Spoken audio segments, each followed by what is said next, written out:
పూర్ణమ వెంకటేశయ్య. కర్కాటక లగ్నం, కర్కాటక రాశి. ఈ యొక్క కర్కాటక లగ్నానికి లగ్నాధిపతి అయిన చంద్రుడు ఎక్కడ ఉంటే అక్కడి నుంచి పరిపూర్ణమైన శుభ ఫలితాలని, అనుకూలమైన ఫలితాలను ఇచ్చే అవకాశం ఉంది.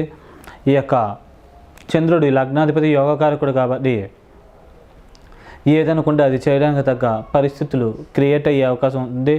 అలాగే ఈ యొక్క రెస్టారెంట్లు, ఫుడ్కి సంబంధించిన బిజినెస్ల్లో చేసేవాళ్ళు వాటిల్లో లాభాలు, గుర్తింపు, రాణింపు అధికంగా ఉంటుంది.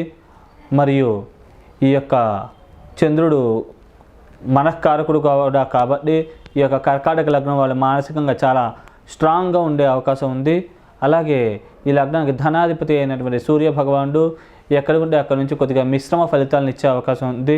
ముఖ్యంగా సూర్యుడు కొద్దిగా ఈ యొక్క మేషంలో ఉండడం వల్ల కొద్దిగా వృత్తిపరంగా టెన్షన్లు, చికాకులు ఇట్లాంటివి కొద్దిగా అధికంగా కలిగే అవకాశం ఉంది.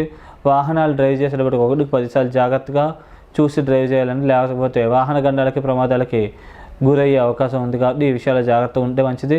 అలాగే తృతీయ మరియు వ్యయాధిపతి అయినటువంటి బుధ భగవానుడు ఈ యొక్క మేషరాశులని ఉండడం వల్ల కొద్దిగా కోర్టు మరియు న్యాయ సంబంధమైన విషయాల్లో వ్యతిరేకమైన ఫలితాలు, తీర్పులు వచ్చే అవకాశం ఉంది. మాటల్లో తడబాటు, సభల్లో ప్రసంగించేటప్పుడు స్వల్పంగా తడబడడం, సోదరి వర్గీయులతో స్వల్పమైన విభేదాలు, అనవసరమైన ఖర్చులు ఇట్లాంటివి కొద్దిగా అధికంగా అయ్యే అవకాశం ఉంది కాబట్టి ఈ విషయాల్లో తగు జాగ్రత్తలు తీసుకోగలరు. ద్వితీయార్థంలో మాత్రం ఈ యొక్క స్నేహితుల ద్వారా స్వల్పంగా మోసగించబడడం, విద్యార్థంకాలు ఇట్లాంటివి కొద్దిగా కలిగే అవకాశం ఉంది కాబట్టి ఈ విషయాల్లో అప్రమత్తంగా జాగ్రత్తగా వ్యవహరించినట్లయితే ఈ దోష ప్రభావం నుంచి మీరు బయటపడగలుగుతారు. అలాగే ఈ లగ్నానికి చతుర్థ మరియు లాభాధిపతి అయినటువంటి శుక్ర భగవానుడు ఈ లగ్నానికి పాపి కాబట్టి శుక్రుడు ప్రథమార్థంలో కొద్దిగా మిశ్రమమైన ఫలితాలను ఇచ్చే అవకాశం ఉంది.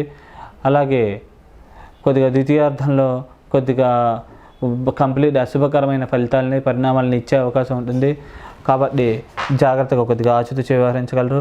తీర్థయాత్రలు, పుణ్యక్షేత్ర సందర్శనాలు చేయాలనే ఆసక్తి అధికంగా కలగడం, లోన్లు తొందరగా మంజూరు అవ్వడం ఇట్లాంటి శుభకరమైన ఫలితాలు, పరిణామాలు జరిగే అవకాశం ఉంది. కళాకారులు కళల్లో బాగా రాణించగలుగుతారు, మంచి పేరు, గుర్తింపు సంపాదించుకోగలుగుతారు. సంగీత కళాకారులు, నాట్య కళాకారులు, సినిమా ఆర్టిస్టులు మరియు కవితలు రాసేవాళ్ళు, లిరిసిస్టులు మరియు మ్యూజిక్ ఇన్స్ట్రుమెంట్స్ ఇట్లాంటివి సేల్స్ చేసేవాళ్ళకి వాటిల్లో మంచి లాభాలు, గుర్తింపు అధికంగా దక్కే అవకాశం ఉంది. కాబట్టి ఈ సమయాన్ని ఉపయోగించుకుంటే అన్ని పరాలకు కూడా కొద్దిగా బెనిఫిట్ అయ్యే అవకాశం ఉంటుంది.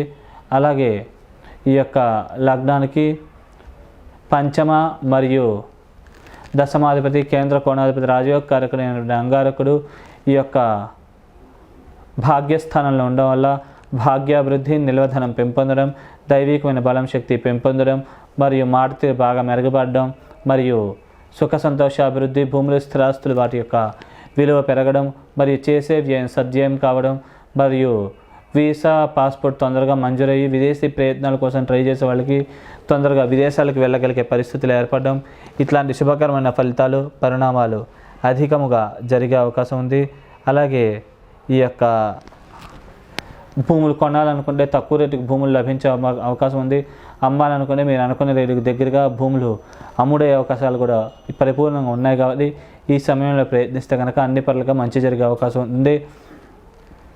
అలాగే ఈ లగ్నానికి షష్ఠ మరియు భాగ్యాధిపతి అయినటువంటి గురు భగవానుడు ఈ లగ్నానికి శుభుడు, యోగకారకుడు కాబట్టి లాభస్థానంలో ఉండడం వల్ల లాభాభివృద్ధి, ధనపరమైన లాభాలు, ఆకస్మిక ధనపరమైన, వ్యావహారికపరమైనటువంటి లాభాలు సంప్రాప్తించడం మరియు మాట తీరు బాగా మెరుగుపడడం, ముఖ్యంగా గురుదశలు, అంతర్దశలు నడిచినట్లయితే సోదరి వర్గీయుల సహాయ సహకారాలు లభించడము, విద్యాభివృద్ధి, విద్యార్థుల మార్కులు బాగా అధికంగా సాధించగలగడం మరియు వివాహ ప్రయత్నాలు చేసే వాళ్ళకి తొందరగా వివాహం కావడం ఇట్లాంటి శుభకరమైన పరిణామాలు, ఫలితాలు పరిపూర్ణంగా కలిగే అవకాశం ఉంది. లోన్ల కోసం ట్రై చేసే వాళ్ళకి తొందరగా లోన్లు లభ్యమవుతాయి.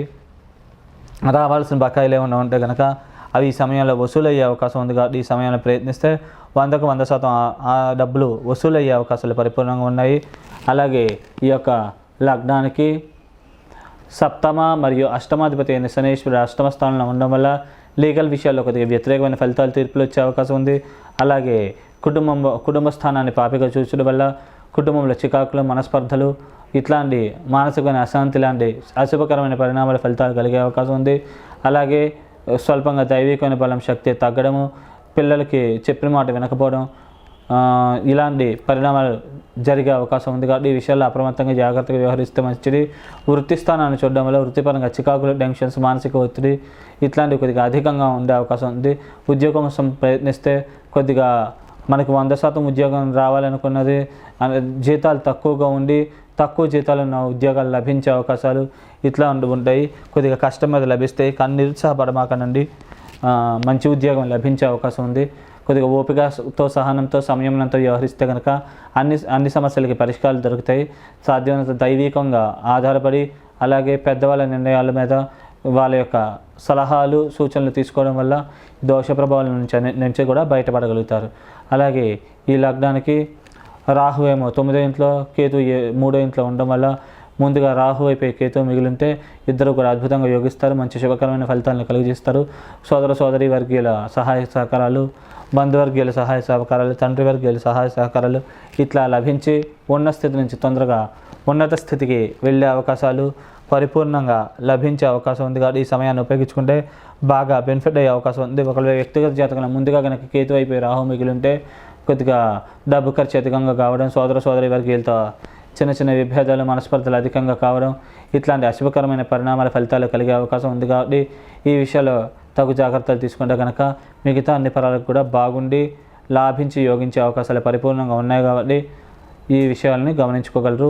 అలాగే దోష ప్రభావం నుంచి బయటపడాలనుకుంటే కనుక విశేషంగా లక్ష్మీ ఆరాధన, లక్ష్మీదేవికి ఏమన్నా ఈ యొక్క పాలు రోజు నైవేద్యంగా సమర్పించి దానిలో పంచదార వేసి నైవేద్యంగా సమర్పించి అది రోజు మీరు స్వీకరించినట్లయితే కనుక తీర్థం కింద మీకు అన్ని పరాలకు కూడా మంచి జరుగుతుంది. అలాగే లక్ష్మీ స్తోత్రము, అలాగే ఓం మహాలక్ష్మి నమః అనే మంత్రాన్ని రోజు ఒక 11 సార్లు కానీ 21 సార్లు కానీ జపించి మీరు బయటకు వెళ్ళినట్లయితే కనుక అన్ని పరాలకు కూడా మంచి జరుగుతుంది. అలాగే చేయవలసిన దానం వచ్చేసి నల్ల నువ్వులు, మినుములు ఈ రెండు కలిపి శనివారం పూట నలుపు వస్త్రంతో పాటు బ్రాహ్మణులకి దానంగా ఇవ్వడం వల్ల దోష ప్రభావం నుంచి పరిపూర్ణంగా బయటపడి మీకు అన్ని పరాలకు కూడా బాగుండే అవకాశం ఉంది. శుభం.